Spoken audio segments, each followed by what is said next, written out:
community. It's like you got people from different countries who have tax benefits that actually come here and really take advantage of the opportunity that's presented for them.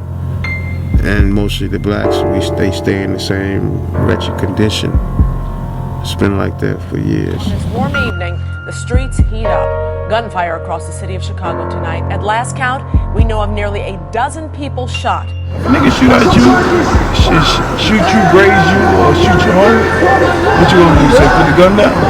And if he come back again, double back and do the same thing, you can stop 20%, but you damn sure don't stop 100. Right. Yeah, we have to come together as a city, as a society, and say, you know, what really is stimulating all this violence, and let's get at it. And I think there's no way to avoid the answer, at least in large part, being this war on drugs. Total failure. Right. Y'all kids gotta wake up. The attack is on y'all. The attack is on y'all. It's terrible. I think it's sad. I think our kids don't have enough to do. I think they're looking up to GBE, Lori Boy Entertainment, and stuff like that. While I'm okay with, you know, them getting their money, get your money, and they getting it legally, I don't have no problem with that. Right. But at least while you're getting your money, teach little kids how to get their money too. Because right now, they doing what you rapping about.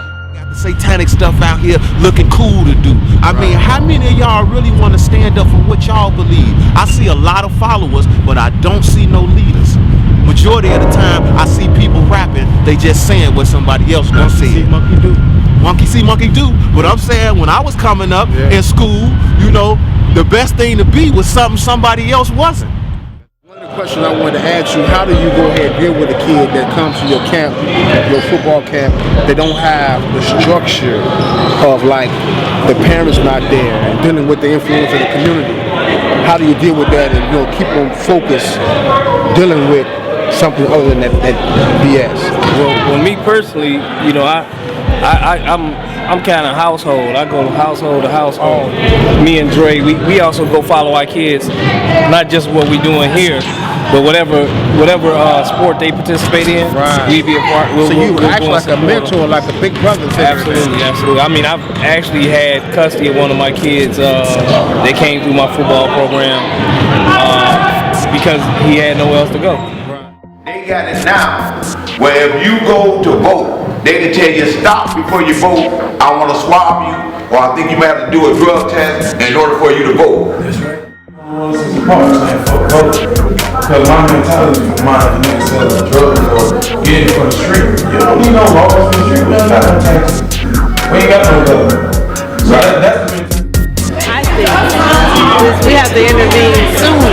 You know, I mean, you got the kids that are there now, but the opportunity is really intervening sooner so that, you know, when they are inundated with that kind of rhetoric, with the culture, that they're able to begin to sooner filter and decide and make choices.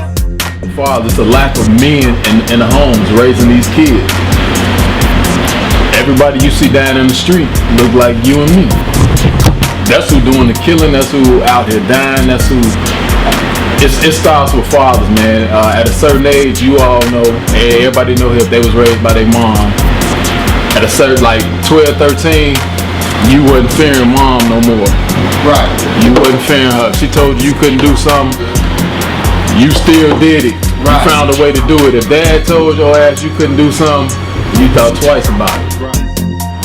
Now what if it was a panel set up with all the heads of the organizations of Chicago, the Jeff Ford, Larry Hoopers, Vice Lords, to really reach out and talk to the kids and let them know that, look, man, they ain't about that.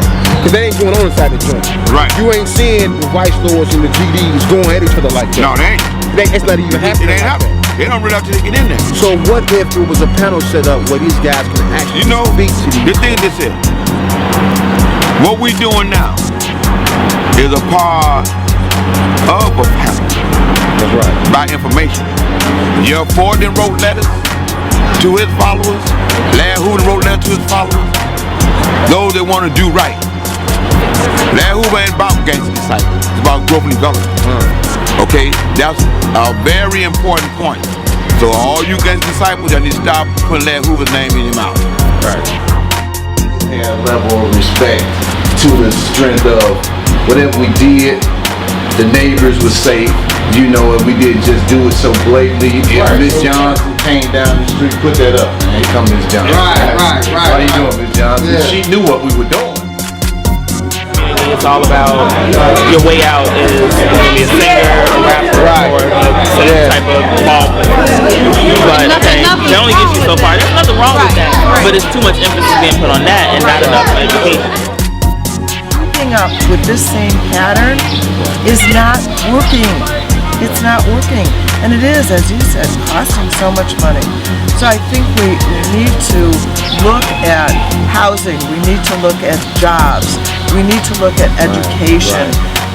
And, you know, somebody say, oh, you know, that's the liberals say, you know, it's nobody's fault. I'm not saying that at all. I'm saying, though, in part, it is our fault for failing to really provide answers and instead just having this perpetuation of more and more incarceration, more and more marginalization, destroying families, destroying communities. Right. They could have those same factories at halfway house here, halfway house there, same thing. Should be composed and drafted in a way that is something that could be done. Or at least an idea that can be built upon is listen, man. Because we have a problem, man. These guys can't find no jobs. Okay, man, the contracts is there. Them jobs. They got everybody working in a prison. Give them a job on the outside. Yeah. In the halfway house. Yeah. Build these same institutions and have them in the halfway houses where guys can work there. You know what I'm saying? As long as they want or whatever for a time period. Right. The money is there. I think also children need to know purpose. Like there needs to be those after school programs. There needs to be more education. Kids need to feel like they're important, like they're loved. And if they don't get that in the home, it should be in the schooling systems. Right. That's what I think. Right now. So is making sure that those individuals who I pay taxes for, who are elected officials, do the job. What it succeeded in doing, building more prisons, right, incarcerating generations of African American men in our country, destabilizing families as a consequence. Right. So what do you think, okay, a good approach would be to try to curb the problem? Okay. You know, let's take away the incarceration. That's failed us. We spending so much money, allocating so much money towards the prison system, and it's still the same situation. So what do you suggest, what you think, in your opinion, about what we can do? To educate the youth to, either teach them to have protected sex or to have other goals or other purposes in life. Because when children are having children, you're not going to be a good parent. You're not emotionally mature. You're not ready. And then that just creates a fucking cycle, round and round and round again. Spraying out. This is one of multiple scenes here where guns were firing. And it did in fact take down 3 people. Those 3 folks all shot. One of them. The master came from the slave. Talk to me somebody. The change that matters always come bottom up. Never. The slave masters retire. Change comes when the enslaved on their press change their mind. They cannot make up their mind unless they meet. I'm talking about August 28th, y'all heard it here. Ain't no joke. And Mr. J said he heard that man say it's big. And Mr. J, I'm glad you working for it, bro. That's real. I know. If it's open, we in. You got it, my man. I'm me and you. My man. Thanks, bro. Appreciate you, bro. Brother, they took the control from the family to saying that, listen, beating your kids is wrong. That's a key issue. That is true. That's right. It's abuse. You was feared to get your ass whooped. That's key issue. At the school by Mr. Holmes. Yeah, with the paddle. I got you.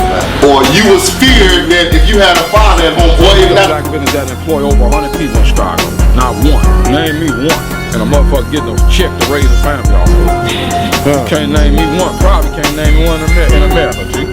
that got one building that got 100 employees in it, and it's black owned from rooter to the tutor. Name me one. I can't. Our community is that people who become politicians don't love the hood that they being a politician. That's right.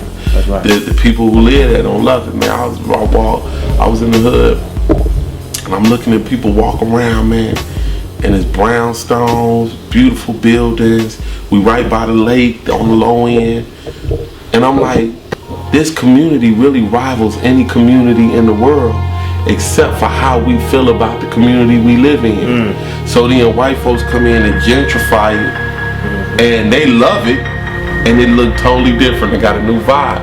If we don't start loving our hood, loving each other, loving ourselves, loving the jobs that we have to do, loving the work that we do. This documentary you doing, you got to put love in this, or it ain't gonna come to life.